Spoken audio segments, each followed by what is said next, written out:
Apple just did something most shows never do. They took a mystery they've been circling for 3 seasons and put the answer in a title card. Episode 8 of Silo Season 3 is called Grey Goo.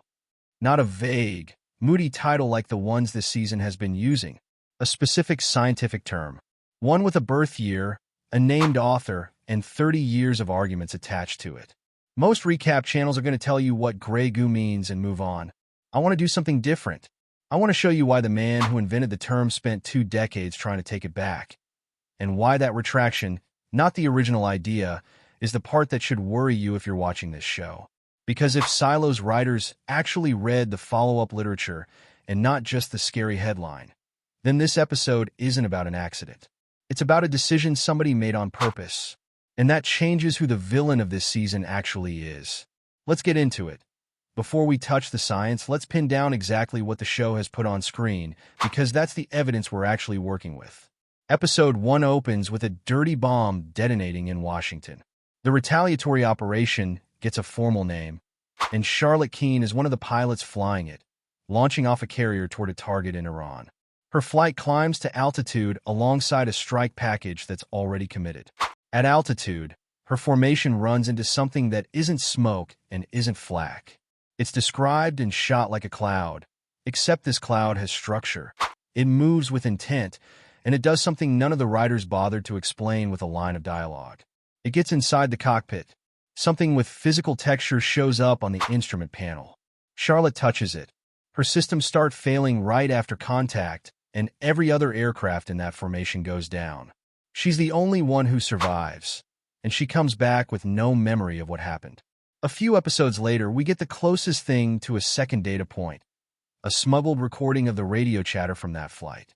For pilots, in real time, figuring out that something has attached itself to their aircraft and that nothing they do stops it. The man who kept that recording gets silenced shortly after. That's the complete inventory.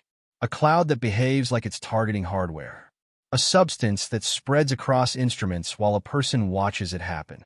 Total aircraft losses in a single pass. One survivor with a wiped memory. That's what the show has actually shown us. Not implied, not hinted, shown. Everything past that point is inference, and the show has been very careful never to close that gap for us. Which is exactly why the title of Episode 8 matters so much.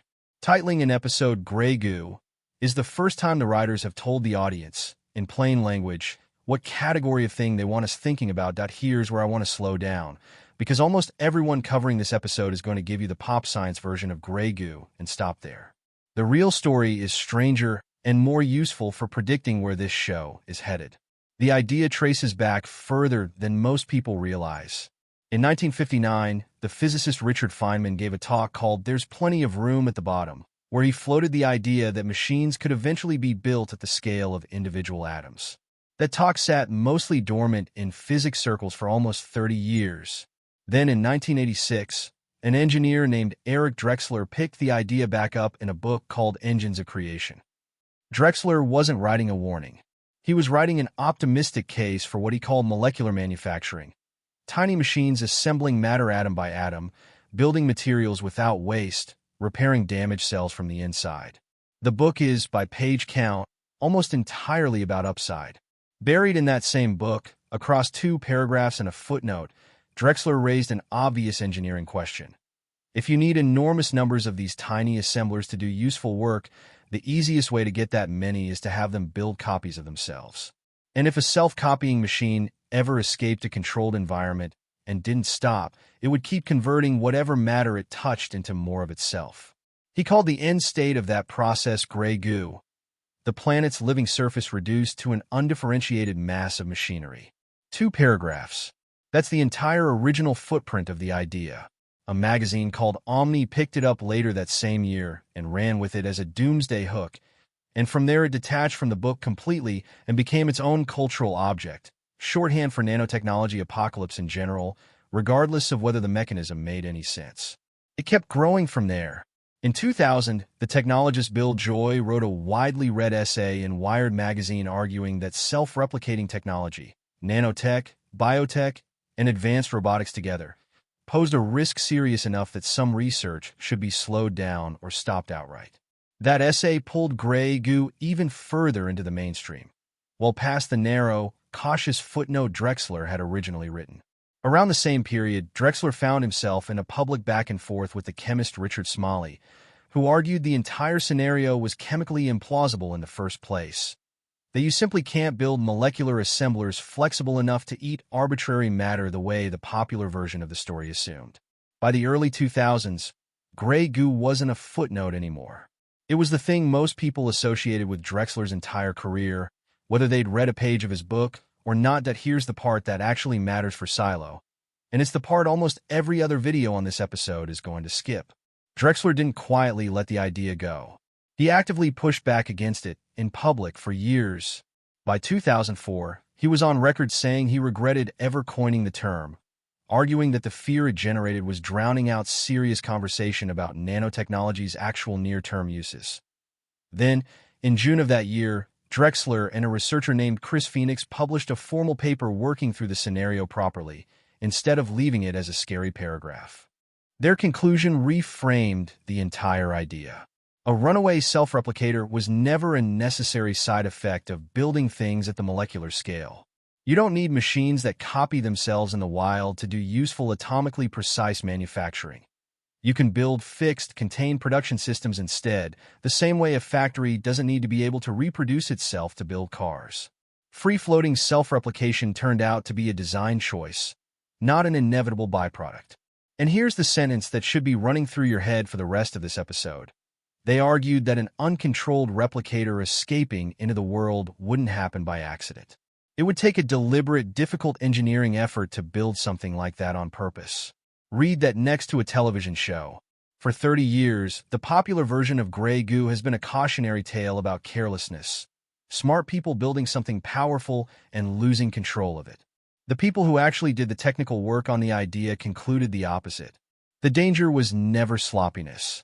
The danger was somebody choosing to build the uncontrolled version, on purpose because they wanted a weapon or because they simply wanted to see if they could. That's not a small distinction. It's the difference between a story about a mistake and a story about a decision.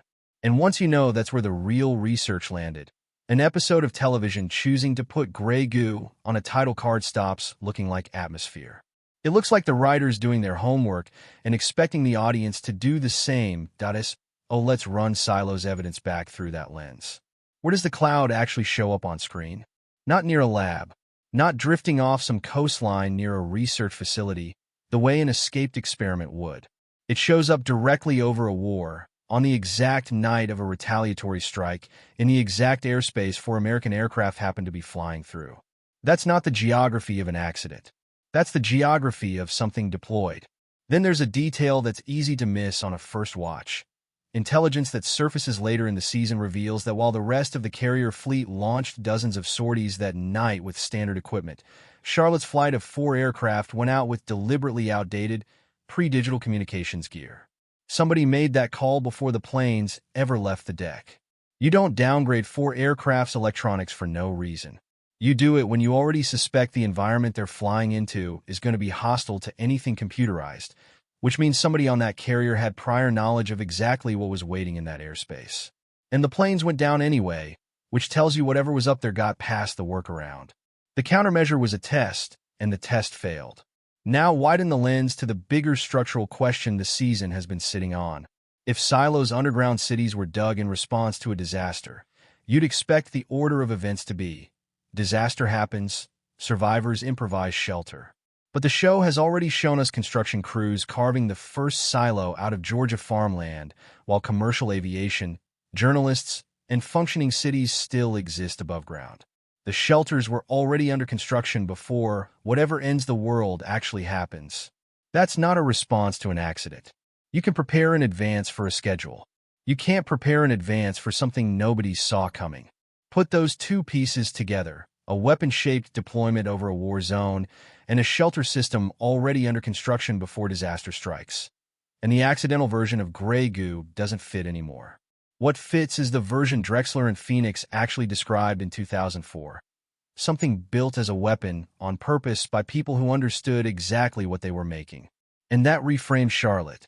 She's the only character in the entire show with direct, physical contact with whatever that substance is.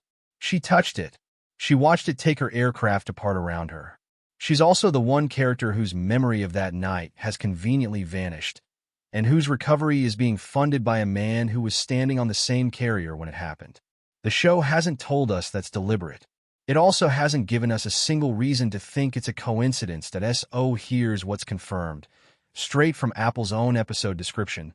No theorizing attached. Grey Goo airs Friday, and the two plot points the network is willing to advertise are that Knox's father Gus finally admits something he's been sitting on, and that Charlotte reaches a decision the show is calling life-changing. Notice what's happening structurally there. Neither of those official beats is framed as we learn what the cloud is. They're framed as two characters making a choice about what to do with information they're already holding. That's worth sitting with, because it suggests the episode's title might be doing more thematic work than plot work. Gus and Charlotte are both about to choose whether to keep carrying a secret or put it down, which is basically the human version of the same fork in the road Drexler faced with his own idea. Do you keep something contained, or do you let it out into the world and lose control of where it goes? If the show is being precise with its reference, here's the sentence I'd want by the end of the episode. Not what does the substance do, because we've already watched what it does. The sentence I want is who chose to build something that copies itself, and why. If the answer points to a foreign actor building a weapon that got away from them, this becomes a story about a frightened world digging in for cover. If the answer points to someone standing on that carrier, the silos were never a reaction to anything. They were phase 2 of a plan that started before phase 1 ever went wrong. I'll say clearly, that second reading is my inference, not confirmed by anything Apple has published. The synopsis for episode 8 doesn't confirm the cloud's origin at all. But a show doesn't reach for a term this specific, with this much scientific baggage attached to it, unless it wants you asking exactly this question. So that's the case. Grey Goo isn't just a scary phrase borrowed for a spooky episode title. It's a term with a documented history of being walked back by the person who invented it, for the specific reason that the real danger was never an accident. It was always somebody choosing to build the uncontrollable version on purpose. Everything Silo has shown us on screen, from where the cloud appears to how far ahead the shelter construction started, lines up with the deliberate version of that scenario, not the careless one. We'll know more Friday. If Gus's secret and Charlotte's decision both point back toward who built that cloud and why, this season just quietly answered its biggest question without anyone firing a shot. If you've been tracking the Before Times timeline differently, I want to hear your read in the comments. Specifically, whether you think the cloud is a weapon that got loose or a weapon that worked exactly as intended. Subscribe if you want the breakdown of episode 8 the moment it drops, and I'll see you in the next one.